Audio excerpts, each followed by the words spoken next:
2030 সনে ফ্রান্সের একটি কোম্পানি নবীজি সাল্লাল্লাহু আলাইহি সাল্লাম যে বক্তব্যটি দিয়েছিলেন হুবহু শোনাবে। আলহামদুলিল্লাহ, আল্লাহু আকবার। নবীজির বক্তব্য, নবীজির ভাষা আমরা শুনবো। 2030 সনে ফ্রান্সের একটি কোম্পানি নবীজি সাল্লাল্লাহু আলাইহি সাল্লাম যে বক্তব্যটি দিয়েছিলেন হুবহু শোনাবে। এই বিষয়টা নিয়ে আমরা আনন্দিত হব, প্রচার করব না বিরত থাকব? খুবই গুরুত্বপূর্ণ এই বিষয়টি, আমাদের জানা প্রয়োজন। অমুসলিমরা নানাভাবে অনেক সময় আমাদেরকে অনেকভাবে ধোঁকা দেয়। কখনো কখনো নেক্সট সুরতে ধোঁকা দেওয়ার চেষ্টা করে।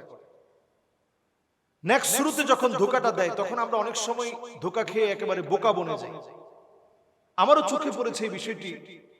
ফেসবুকে সমানে আমরা শেয়ার করছি যে ফ্রান্স দায়িত্ব নিয়েছে 2030 সনে নবী করিম সাল্লাল্লাহু আলাইহি ওয়াসাল্লামের ভাষণ, বক্তব্য সরাসরি আমাদেরকে ডেলিভারি দিবে। অনেকে দেখছি আবেগী মুসলিম হয়ে লিখতেছে সুবহানাল্লাহ, আলহামদুলিল্লাহ, আল্লাহু আকবার। নবীজির বক্তব্য, নবীজির ভাষা আমরা শুনবো, হুবহু নবীজির জবান থেকে কথাগুলো যেন আমরা শুনছি। ফ্রান্সের মতো একটা দেশ, যে দেশ সবচেয়ে বেশি নবীজির ব্যঙ্গ করেছে, ব্যঙ্গচিত্র ধারণ করে সারা পৃথিবীর মুসলিমদের হৃদয়ের ভিতরে রক্তক্ষরণ করিয়েছে, যে ফ্রান্সের মানুষগুলো, অমুসলিমরা মুসলমানদেরকে দিনের পর দিন কষ্ট দিয়েছে নবীজি সাল্লাল্লাহু আলাইহি সাল্লামকে ব্যঙ্গ করে। হঠাৎ করে তারা কেন স্বপ্রণোদিত হয়ে নবীজি সাল্লাল্লাহু আলাইহি সাল্লামের কণ্ঠ আমাদেরকে শোনাবেন? ফ্রান্সের ওই কোম্পানির দাবি হচ্ছে আমরা যে কথাগুলো বলে থাকি বাতাসের মধ্যে সেই কথাগুলো থেকে যায়। এই যে আমরা এখন কথা বলছি, বাতাসের মধ্যে এই কথাগুলো সব থেকে যাবে, এগুলো মুছা যাবে না। আপনি যদি একদিন, দুদিন, 3 দিন, বছর, 100, 200, 300, 400, 500 বছর আগে এখানের কথাগুলো অ্যানালাইসিস করতে করতে নবীজি সাল্লাল্লাহু আলাইহি সাল্লাম 1 লক্ষ লোক নিয়ে কথা বলেছিলেন। এই 1 লক্ষ মানুষের সমাগমে যে কথাগুলো বলেছিলেন, হাজ্জাতুল ওয়াদা, বিদায় হজের ভাষণ হিসেবে যে ভাষণ প্রদান করেছিলেন, সেই কথাগুলোই বাতাস থেকে তারা তুলে এনে আমাদেরকে শোনাতে চায়। আপনারা সবাই যখন খুশি হচ্ছেন একটু চিন্তা করেন, দাজ্জালের ফিতনাময় এই সমাজের ভিতরে কি পরিমাণ ফিতনা হিসেবে এই ফিতনাটা এখন আসবে। রাসূলের কথার ভিতরে নানা কথা তারা ঢুকিয়ে দিবে, রাসূলের কথা বলে চালিয়ে দেওয়ার চেষ্টা করবে। এরপরে এই কণ্ঠকে ব্যবহার করে বিভিন্ন জায়গায় গিয়ে দাবি করবে যে রাসূল এই জায়গায় এই কথাগুলো বলছেন, অথচ যেই কথাগুলো রাসূল করিম সাল্লাল্লাহু আলাইহি সাল্লাম বলেন। এখন আমি যদি এই বিষয়ে আবেগী হয়ে যাই, ওমান কাযাবা আলাইয়া মুতাআম্মিদান ফালিয়াতাবাওয়া মাকআদাহু ফিন-নার, যেই লোকটা নবী করিম সাল্লাল্লাহু আলাইহি সাল্লামের ব্যাপারে এমন কথা বলবে যে কথা আমার রাসূল বলেন নাই, সে যেন তার জায়গাটা জাহান্নামে করে নেয়। মাআযাল্লাহ।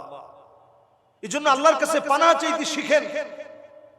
কিছু একটা শুনলেই যাচাই বাছাই করা ছাড়া ওই সংবাদ প্রচার করা, এটা মিথ্যুকদের কাজ। কাফা বিল মারই কাযিবান আই ইউহাদ্দিসা বিকুল্লি মা সামিআ, যা শুনবেন তাই প্রচার করবেন না, আগে যাচাই বাছাই করে। সারা ওয়ার্ল্ডই দেখছে এখন এই ভিডিওটা নিয়ে খুব তোলপাড় করতেছে যে আমাদের রাসূলের কণ্ঠ শুনুন। একটু চিন্তা করে দেখেন, প্রযুক্তির দিক থেকে সবচেয়ে যারা এগিয়ে তারা হচ্ছে ইহুদিরা। তাহলে কেন তারা মূসা আলাইহিস সালামের কণ্ঠটা বের করে নাই? কেন তারা হারুন আলাইহিস সালামের কণ্ঠ বের করে নাই?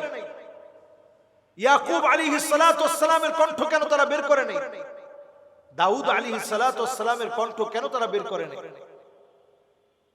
এমনকি খ্রিস্টানরা কেন ঈসা আলাইহিস সালামের কণ্ঠ বের করছে না? সব বাদ দিয়ে হঠাৎ করে তারা রাসূল করিম সাল্লাল্লাহু আলাইহি সাল্লামের কণ্ঠ বের করবে।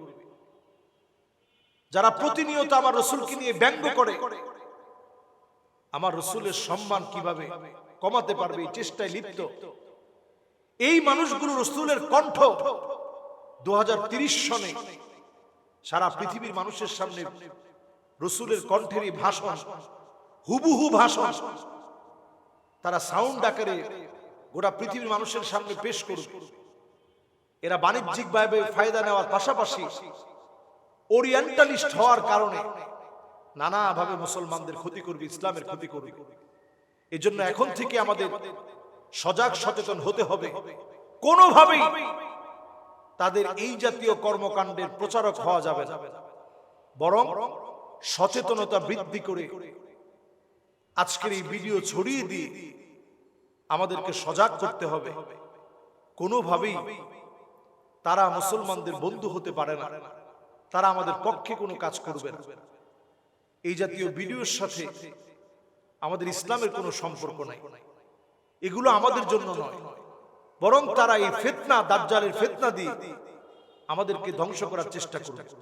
আল্লাহ আমাদেরকে বোঝার তৌফিক দান করুক।